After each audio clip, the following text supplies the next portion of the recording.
తనంటే ఇష్టం ఒక్క మాట చెప్పాలి, ఆ పెళ్లి ఆపేస్తాను. నేను కాదు బాబాయ్, ఆ మాట హారికి చెప్పాలి. తన్ను చెప్పను, ఒక్క మాట చెప్పను, ఒక్క మాట. కానీ ఇప్పుడు చెప్తున్నాను, నువ్వంటే నాకు ఇష్టం.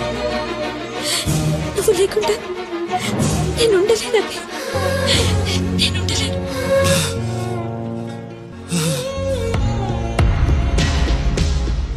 నాకు నీళ్ళు అంటే భయం.